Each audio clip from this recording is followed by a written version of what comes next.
So most of that Italian white stuff. What else? Still £2.8 over LIW, but do you know what? I'm happy where I am. I want to get back to the gym tonight. My daughter's got ballet at the gym, so I thought I'd go in, have a workout while she's in ballet. I might take my son with me. We'll see. What else? My son had his school production today, which was lovely to see. He did Matilda, and some of the songs and some of the scenes, you know, gave me goosebumps and my eyes welled up. But I do that every time that one of my child has, you know, like a school production. I'm like one of those soppy mums. What else? Just wanted to give a quick shout to Megan, little by little. My God, you look amazing. Your round has been phenomenal. And the fact that you're being so good and so, what's the word? Just so motivated and so strong to, you know, even take your lunch with you to a theme park and everything. Oh, amazing. Inspirational. Great job. What else? Stephanie, I'm glad you're feeling a little bit better. You seem to have perked up a little bit on your last vlog. Although, sorry, I've just eaten some spicy Mexican cheese. I've just gone down the wrong way, I think. So yeah, Stephanie, I'm glad, you know, it's never easy when you have news like that in the family. But I'm glad you're feeling a little bit better. What else? So, just to respond to Jenny's vlog just now about fat girl syndrome, like in your head, and then you look at something and think, oh, that's not going to fit. I totally relate. My friends say that I have body dysmorphia, in the fact that they think that I think that I'm humongous still, and it's really difficult because I know I'm not massive, but I wouldn't say that I'm skinny or thin or anything else. I'd say that I'm still, you know, what's the word that my father-in-law used? Cuddly. So yeah, I can totally relate. I quite often look at something and think, yeah, that's never going to look good on me ever, and then I put it on and I think, oh my God, it's too big.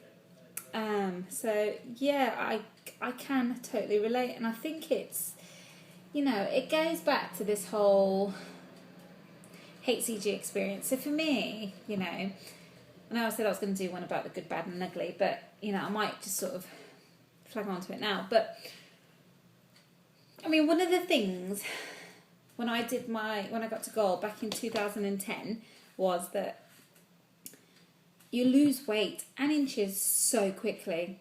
So within a year, I'd lost about 80-ish pounds. I went from about 205 to about 120, 121, which was my lowest weight ever. And do you know, that happened so quickly. And I went through different clothes sizes so quickly. So I started off as a UK size 22 and dropped to a UK 10, which I think a 10 8. I think a 10 8 is like a 4 or a 6 in the US. I'm not sure what a size 22 is. Probably massive, but no idea what size a 22 is in the US. But it happened so quickly, and you know, every round I lost another 10, another 15, another 20 pounds, and soon it was, you know, people didn't recognise me, and that was a great feeling. And all the attention and everything else that you get around it. But it was, you know, so the good about it is the fact that it is very efficient. So when you do it properly, and I say properly because I think my first round was completely pop. You know, I ordered stevia from Germany, and, you know, there was not one thing that was off protocol that I was eating, measuring, weighing, everything religiously. And then as I got further in, you know, I started to adapt slightly and adapt more and more and more. And it still worked. Don't get me wrong, it still worked. Absolutely worked.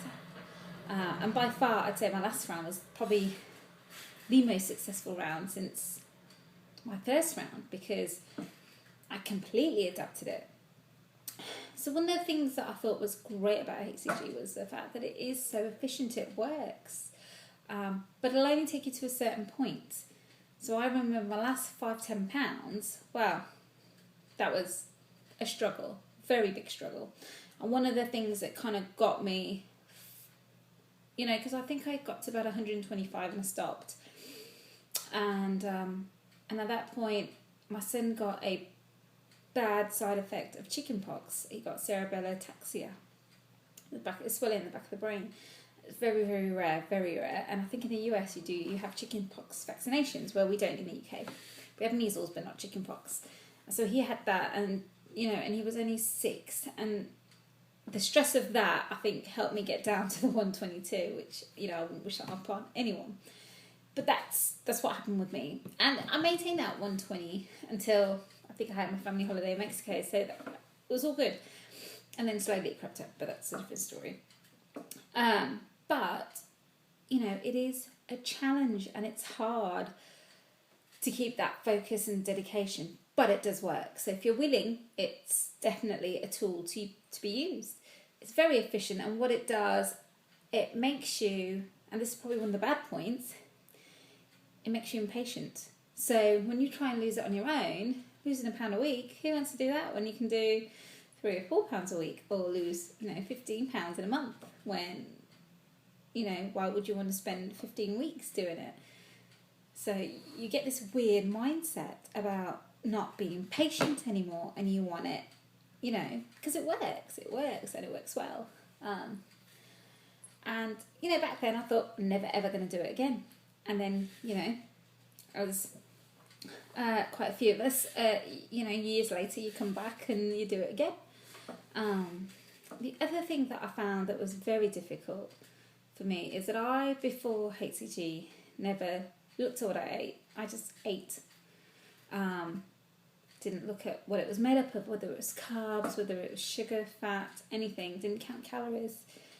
And I think I didn't weigh myself ever.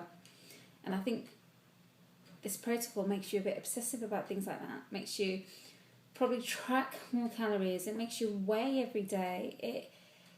It brings on this extra added burden, and what's the word?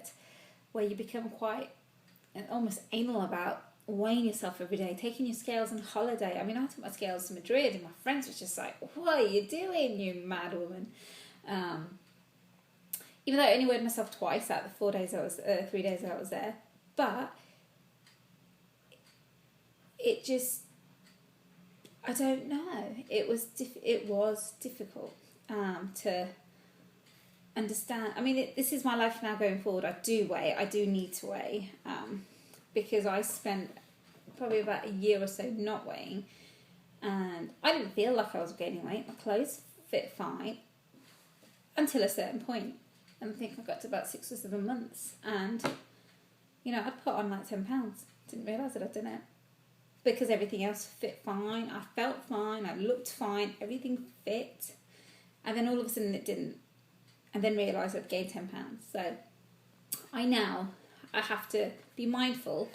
I'd be mindful of the scales as well. So if I go out for an Italian like I did the other night, I've got to assume that I'm going to gain, because it's the fact that it's not completely clean food, and it's not what you're cooking at home. It's not, you know, it's got more salt in it. It's your body's going to retain more of that water, and your muscles are going to retain some of that, you know, glycogen and everything else. So you've got to be mindful, you know. And when you go somewhere and you put on £8, it's not £8. I mean, I put on £8 when I went to Madrid. 2 days later, 4 of it was off. So, you know, some of it is artificial, and it's just understanding what is artificial and what is real. You know, because there's no way you can put on £8 in a weekend. You know, that's 8 times 3,500 calories to put on 8 pounds of fat. So yeah, one of my other learning lessons was that, you know, and I noticed it with other people more than myself, is I had some family that didn't want to do the injections, so they did the homeopathic, and they lost more muscle than they did fat. And you know, one of my biggest thing was, and like HCG Chica, that I didn't want to lose any muscle, because, you know, it's hard and grafting of gaining muscle. You know, it's a lot of hours at the gym. It's activeness, it's fitness, and you know, it takes a while. You know, it probably takes me a good week and a half to put on half a pound of muscle compared to, you know, I could put on half a pound of fat overnight. You know, a couple bars of chocolates, and I've done it. I didn't want to lose I didn't want to lose any muscle, and throughout losing that, you know, 80-ish pounds, I think I lost, was it 4 pounds of muscle? Yeah, 4 pounds of muscle. Do you know what? That's okay with the 8 pounds of fat loss and water. Probably some of that's probably water, some of it's fat. But it's insane how our body works. You know, so there are some good things about HCG. There are some bad things, and you know, like with Jenny, you know, that because it's so quick and so efficient, how you feel inside, you see it in the mirror, but you don't see it. You don't see what's going on the outside. You know, my wedding ring got so loose by the third round, I had to get it resized down to ring sizes. I mean, did I ever think my fingers were fat? No. But it's not just inch loss around your waist, around your legs, your arms. It's literally everywhere. And I never really had fat fingers to begin with. And, you know, I had to get my rings, you know, my rings resized. So, you know, there's a lot of good with HCG, but I think there is a lot of bad as well, in terms of making you more obsessive, that you weigh every day, you become more conscious about what you're eating. But then on a good side, it also makes you aware to what your body likes and doesn't like. So when you're in P3 and going into P4, you know, you slowly introduce foods, you know what makes you gain. So for me, I know exactly what makes me gain. And, you know, it's random things like cabbage or, again, bread, like with most people. But with rice, I'm fine. Brown rice seems to be fine. You know, quinoa, fine. Beans, fine. But then I'm vegetarian, so maybe it's that extra fibres, you know, kicks, I don't know. But everybody's going to be different. And the one thing I will say, and the one thing that I have realised on my last test dummy round, is that I think it's key to try and keep those calories above 500.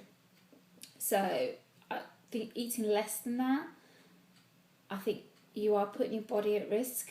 And by far my most successful round, where I've had no muscle loss, was this previous round, where it was all fat and water loss, glycogen, and no muscle. I actually put on a little bit of muscle, and I was eating about 600-700 calories, and I think it's helped me in P3 as well, because having that extra calories meant that the deficiency wasn't as high, which meant that, you know, most days now I'm eating lean and clean, but most days I'm eating relatively to what I'm burning a day.